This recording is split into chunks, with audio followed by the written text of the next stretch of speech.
It was 12:47 a.m. on a freezing Minnesota night when my best friend grabbed my wrist and completely upended 12 years of my life. I had just walked Sophie Bennett back to her apartment after a friend's birthday dinner. She had consumed considerably more wine than usual. She wasn't unconscious. She could walk. She knew where she was, but her filters were entirely gone.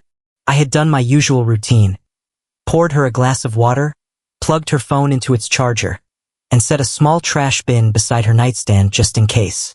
"All set, Soph," I said quietly, turning toward the hallway. "I'm going to crash on the living room couch so you can sleep." Her fingers clamped around my wrist with surprising force. I stopped and looked back. Sophie was sitting on the edge of her mattress, her knees pulled together, her dark eyes wide and glossy in the dim light of her bedside lamp. "Where are you going?" she whispered. "Living room," I said softly. "You need to rest." "No."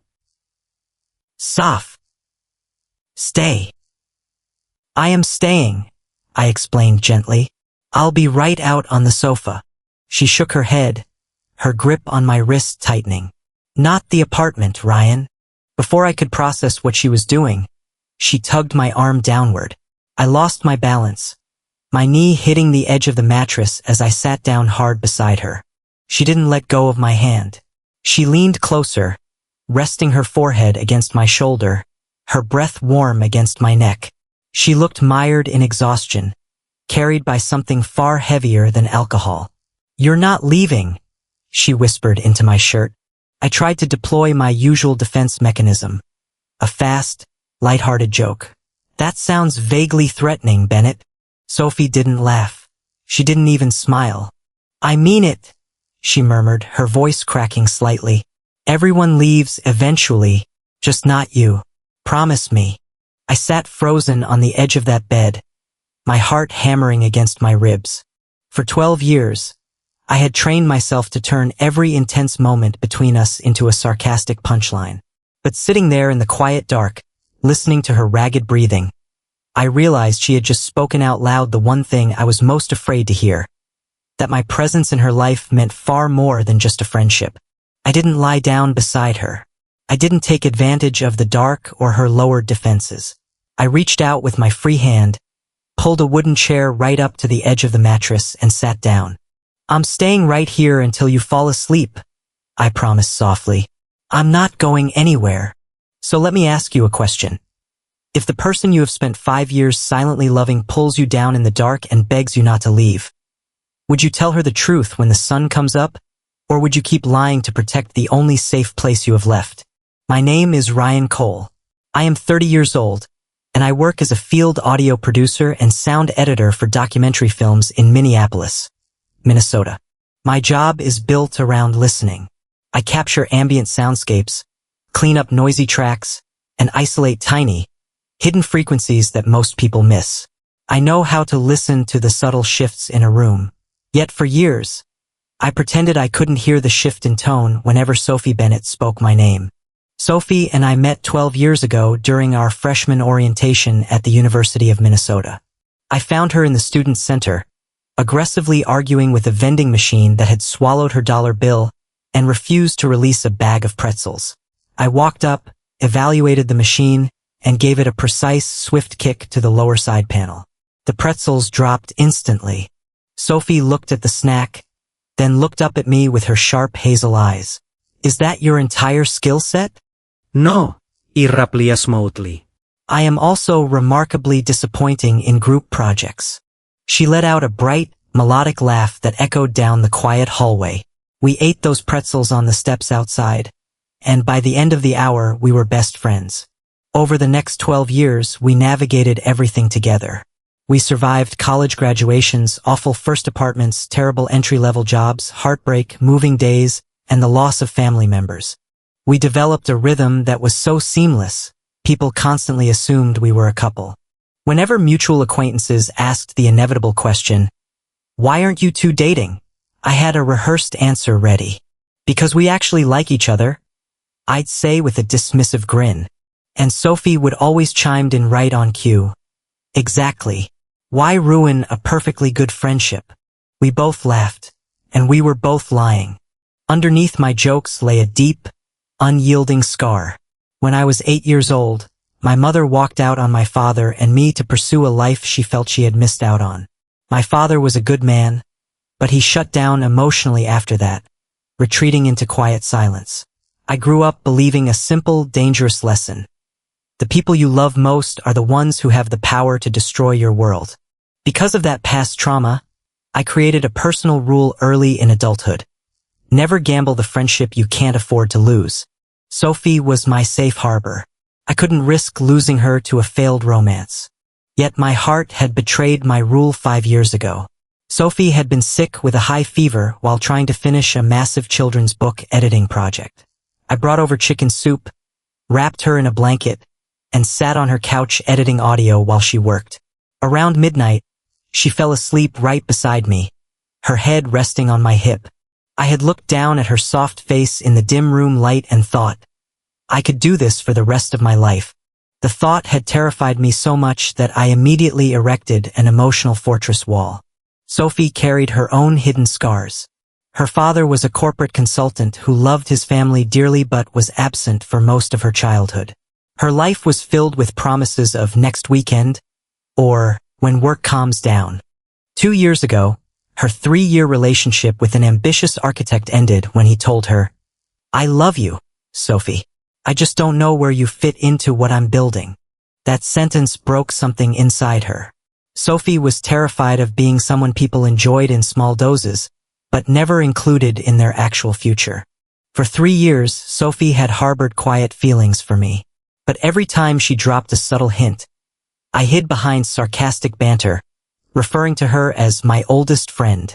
She began to believe that my care was just routine courtesy, and that I would never see her as a woman worth choosing for the long haul.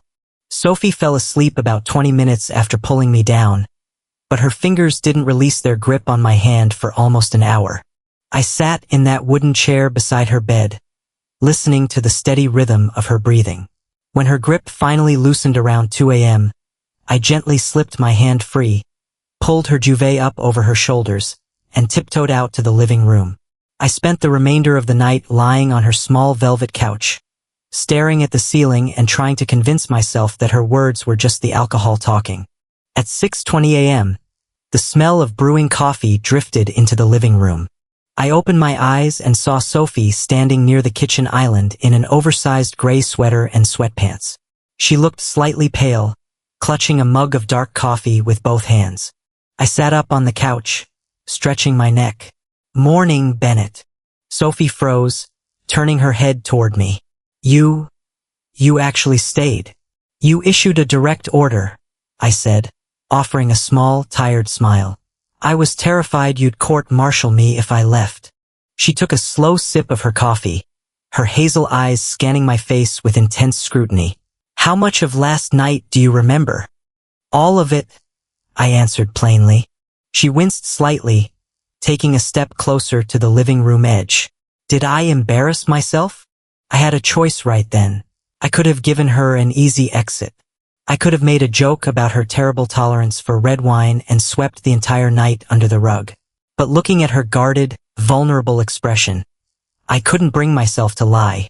You got emotional, I said quietly. That bad? She murmured, looking down at her mug. Depends, I replied, holding her gaze. Did you mean what you said? The room went dead quiet. Sophie's breath hitched, her fingers tightening around the ceramic mug. Before she could answer, her kitchen timer began to beep loudly, signaling that her automatic coffee pot was finishing its cycle. The sharp sound broke the heavy spell hanging over us. Sophie cleared her throat, quickly turning back toward the counter. I need to pour another cup. I stood up, planning to make a quiet exit and head back to my own apartment to give her space. But practical logistics stepped in to block my escape. My car was currently at a local auto repair shop receiving a scheduled transmission check, and we had taken a ride-share vehicle to the party the night before. To make matters worse, a quick check on my transit app revealed that the morning light rail line running toward my neighborhood was shut down until noon for track maintenance. You don't have to rush out, Sophie said softly, coming back into the living room with a fresh mug of tea in her hand. The trains are down. Just stay for breakfast. Are you sure? I asked. I don't want to intrude. Ryan, you've lived in this apartment practically as much as I have, she noted gently. Sit down. 10 minutes later, her apartment building manager knocked on her front door. He informed her that the main heating risers for her floor needed an urgent pressure test, and an inspector would need access to her utility closet sometime between 1 p.m. and 4 p.m. Sophie had an urgent children's book manuscript editing deadline due by 5 p.m. and couldn't afford to spend her afternoon standing in the hallway waiting for technicians.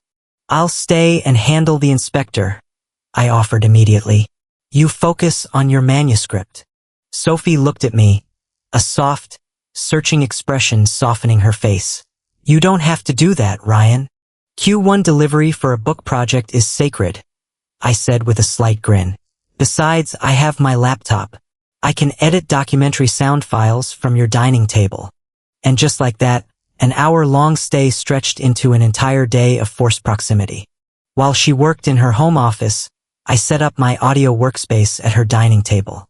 We moved around each other with a terrifying, domestic familiarity that neither of us could ignore. Around 11 a.m., while she was reaching for a reference book on a high shelf in the kitchen, she looked back at me. So, she said, trying to inject playfulness into her tone. Did I say anything else horrifying last night? You called my winter boots emotionally unavailable, I replied smoothly. They are, she countered without missing a beat. They lack traction and commitment. You also tried to negotiate a diplomatic treaty with your living room lamp, I added. Did I win? Decisively, I smiled.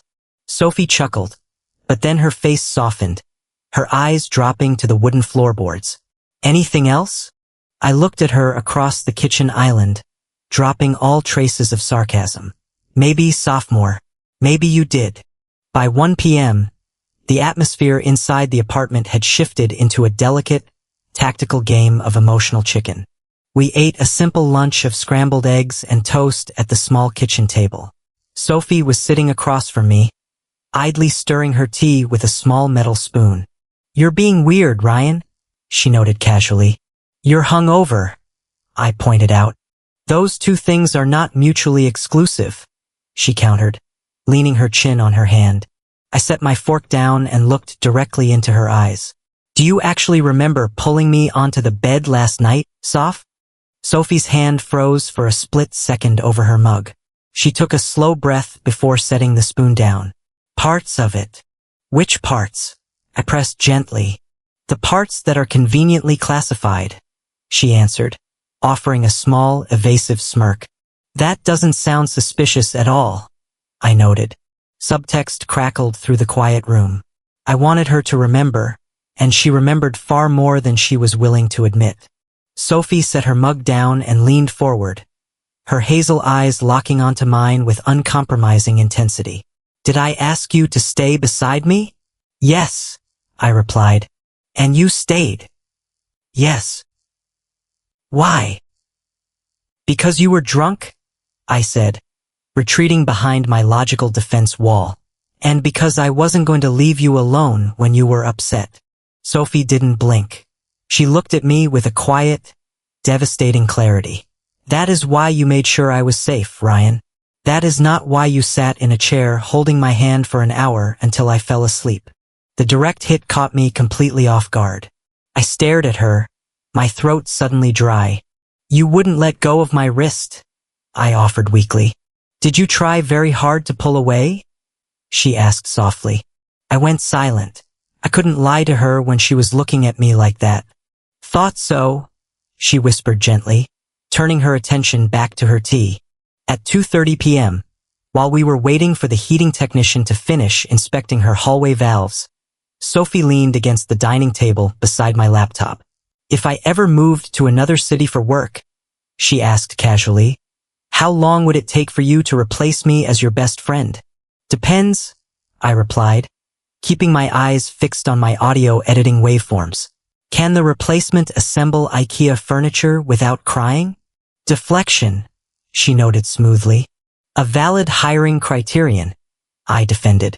Ryan, she said, her tone dropping all playfulness. I stopped typing and looked up at her. I wouldn't replace you, sophomore. You know that.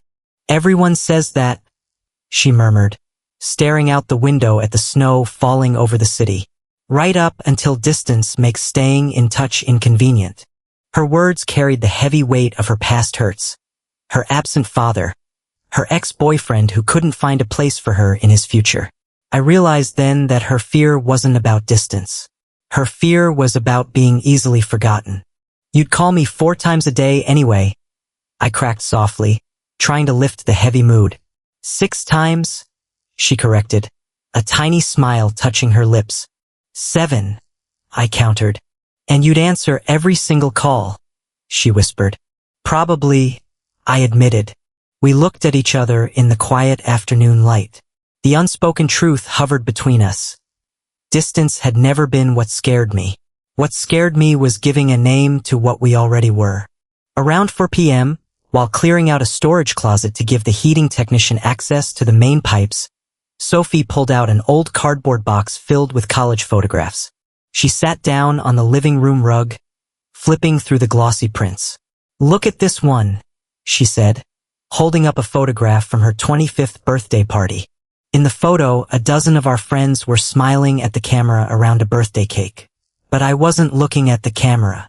I was standing in the background, leaning against a doorframe, looking directly at Sophie with an expression of unguarded, absolute devotion. Why are you looking at me like that? Sophie asked gently, handing the photo to me. You were probably saying something ridiculous, I muttered, trying to hand it back. I wasn't talking in the picture, Ryan, she noted softly. I was blowing out candles. Telepathic absurdity, I claimed. You are a terrible liar, she whispered. I turned the photograph over.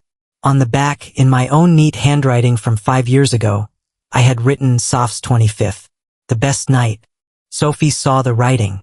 She didn't say a word, but her breathing hitched as she realized I had kept the photo stored in my private archives.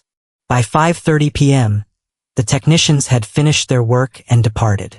The apartment went quiet again. Sophie walked out of her kitchen holding 2 fresh glasses of water. She set them on the coffee table and sat down on the sofa, looking directly at me. I remember everything from last night, Ryan, she said quietly. I froze in the middle of closing my laptop. How much is everything? Enough to know I begged you not to leave, she confessed, her voice steady and clear. I was drunk, yes, but drunk me didn't invent the feeling. I meant every word. The air in the room felt suddenly weightless and thin. She looked at me with breathtaking courage. Would it have been easier for you if I didn't remember?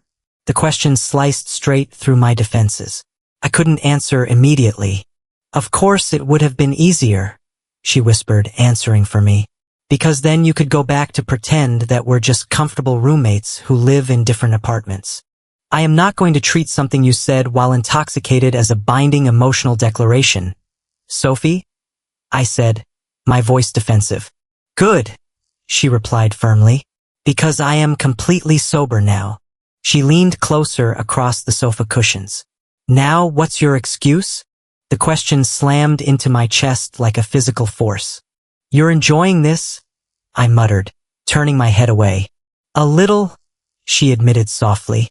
Sadist, I cracked. Coward, she countered smoothly.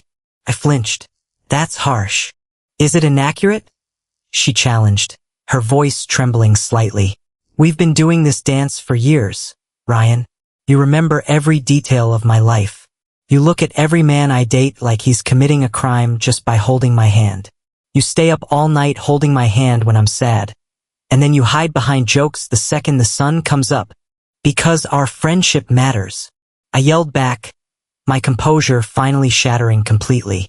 You keep talking like loving me would be the thing that destroys this, she shouted, tears welling up in her hazel eyes.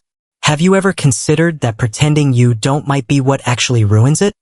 The room went dead silent.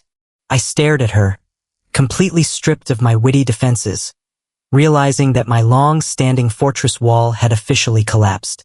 Before I could formulate a response, the loud, Sharp chime of an incoming email notification rang out from my open laptop on the dining table. I glanced over at the screen. A push notification banner flashed across the display. Official contract offer. Lead audio producer, Vancouver documentary series. 8-month on-site residency. Response required by 6 p.m. tomorrow. Sophie's eyes followed my gaze to the screen. She read the notification banner in a split second. The color drained from her face. She looked at the laptop, then turned to look at me, her expression shifting from raw anger to profound, devastating hurt. "Vancouver?" she whispered, her voice barely audible over the hum of the refrigerator. I closed the laptop lid with a heavy snap, but it was far too late. "Soph, listen to me. An 8-month residency in Canada?" she asked, standing up from the sofa. "When did you apply for this, Ryan?" "A month ago," I admitted quietly, staring at the rug. "A month ago?" she repeated, her voice cracking on the words. "You have been interviewing for an international project that moves you 1,000 miles away for nearly a year, and you didn't say a single word to me?" "I didn't know if I was going to get the contract offer," I defended, taking a step toward her. "It was a competitive application." "You knew enough to interview," she countered, tears spilling over her eyelashes. "You knew enough to map out 8 months of your life without me." Her words hit me with the force of a wrecking ball. I realized instantly that I had triggered her deepest, most painful wound. I had done the exact same thing her absent father had done, the exact same thing her ex-boyfriend had done. I had planned a future without including her in the equation. "It's just a job offer, Sophie," I argued desperately. "It's not just a job offer, Ryan," she cried out, her voice trembling with raw heartbreak. "Do you know what is so completely exhausting about you? You are always here when I am broken. You show up before I even ask. You remember things nobody else remembers. But the second the future becomes real, you act like I don't exist." She took a sharp, shaky breath, wiping a tear from her cheek with the back of her hand. "You keep protecting our friendship from the one thing that's been inside it for years," she yelled, her voice echoing in the quiet apartment. "You don't know what's inside my head," I yelled back, my own voice breaking. "I do," she shouted, stepping directly into my personal space, her dark eyes flashing with absolute certainty. "Because I am in love with you, Ryan. I have been in love with you for 3 years. The sentence struck the room like a physical explosion. I stood frozen, my heart pounding against my ribs so hard I felt dizzy. 3 years. Don't insult both of us by acting surprised, she choked out through a soft sob. You knew. You've always known. I covered my face with my hands, letting out a long, ragged breath before letting them fall to my sides. I fell in love with you 5 years ago, I confessed quietly, the truth finally breaking free after half a decade of imprisonment. On the night you had that fever and fell asleep on my shoulder while working on your manuscript. Sophie gasped softly, her mouth parting in shock. I wanted to tell you every single day, I continued, my voice shaking with raw vulnerability. But my mother left my father when I was 8. She proved that the people you love most can disappear in an instant. I learned to survive losing girlfriends, sophomore. I didn't know how to survive losing you. I convinced myself that if I kept you at a safe distance as my best friend, I would never have to face a day where you weren't in my life. Sophie stared at me, tears streaming freely down her face as the magnitude of my long-standing fear finally registered. Ryan, she whispered softly, taking a slow step toward me. Not choosing something because you're afraid it might end is still a choice, and it's been killing both of us for years. I looked into her tear-streaked face, my heart completely unguarded for the first time in 12 years. Can I kiss you? I asked quietly, my voice raspy and devoid of all humor. Sophie let out a watery, breathy laugh through her tears. You really waited until I was completely sober to grow a spine, Ryan Cole? Apparently, I smiled faintly. Then yes, she whispered. Kiss me. I reached out, sliding my hands up to cup her face gently. I leaned down and pressed my lips to hers. It was a deep, reverent, and emotional kiss, erasing 12 years of silence, witty misdirections, and artificial boundaries. When we finally separated, resting our foreheads together in the quiet room, Sophie let out a soft, shuddering sigh against my lips. Then she looked over at my laptop on the dining table. "Now," she whispered gently, "tell me about Vancouver." The Vancouver contract sitting in my email inbox required a formal response by 6 p.m. on Monday evening. It was currently Sunday night. We had exactly 24 hours to navigate the crisis. If I accepted, I would leave for Canada in 3 weeks for an 8-month documentary shoot that represented the largest career opportunity of my professional life. My old, self-sacrificing habits immediately flared up. "I'll decline the contract," I said firmly, sitting beside Sophie on her sofa. "I'll email the production company tonight and tell them I can't take the residency." Sophie turned to look at me, the warmth in her eyes instantly flattening into sharp disappointment. That took less than 10 seconds. "Sophie, it's an 8-month project in another country," I argued. "I am not going to take a job that pulls me away from you the exact moment we finally got honest. Stop deciding what I want without asking me," she countered, her voice rising with frustration. "You are doing it again. You are making executive decisions about our life, so you don't have to face the terrifying risk of actually planning a future together." Her words cut straight through my defenses because she was completely right. I was trying to play the noble martyr so I wouldn't have to navigate the messy, vulnerable reality of a long-distance relationship. "I don't need you to be the reason I stay in Minneapolis, Ryan," Sophie said softly, taking my hand in hers. "I need to know I am a reason you plan." Her words resonated deep inside my chest. She didn't want me to sacrifice my career to prove my love. She wanted me to prove that she was worth building a shared plan around. "I want the project, Soph," I confessed honestly, looking directly into her hazel eyes. "And I want you. I am done pretending those two things cannot exist in the same life." Sophie smiled, a bright, beautiful expression that lit up her entire face. "Then let's build a plan." That night, we sat side by side at her dining table with our laptops open, approaching the crisis with practical maturity instead of surrendering to fear. Vancouver was a major media hub, but my contract as a lead sound editor involved distinct production phases. We reviewed the contract details carefully. The first 2 months required heavy on-site field recording in Canada, but the middle post-production phase allowed for remote digital audio mixing. We mapped out a concrete working routine. A months 1 to 2, scheduled video calls 3 nights a week, with no pressure for constant texting during long shooting days. A month 3, Sophie would use her flexible remote editing allowance to work from a rented apartment in Vancouver for a full week.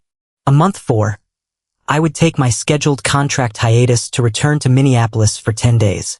A months 5 to 8, rotational visits scheduled around major editing milestones. Most importantly, we established a firm emotional rule. If either of us felt lonely, overwhelmed, or anxious about the distance, we would speak the raw truth immediately instead of retreating into quiet silence. Minimum 2 long visits every 2 months in the same city, Sophie stipulated, pointing at my digital calendar. 3, I corrected smoothly. I am making up for 5 years of wasted time. Fair, she smiled softly, leaning her head against my shoulder. At 10 a.m. on Monday morning, 8 hours before my deadline, I opened an email draft to the Vancouver executive producer.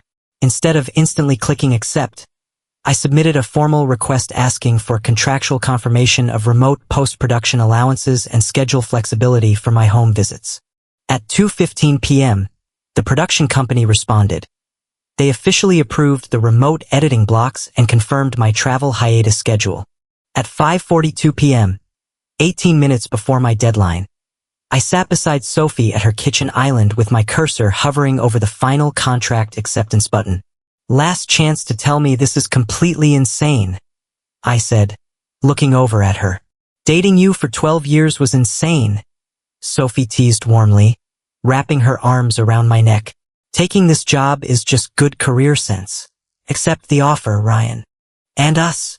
I asked softly, "Take us with you," she whispered, leaning in to press a warm kiss against my lips. I locked eyes with her, smiled, and clicked accept offer. 10 months later, the Vancouver documentary series wrapped up its final production cycle. Those 8 months of long distance were far from an effortless movie montage. Long distance is unglamorous and demanding.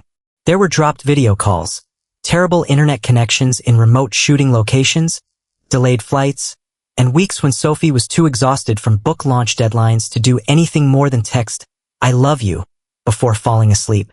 We had real arguments, like when I fell back into my old habit of sending short, detached text messages instead of admitting I missed her, or when Sophie got overwhelmed and tried to handle a crisis alone without telling me. But this time, neither of us ran away.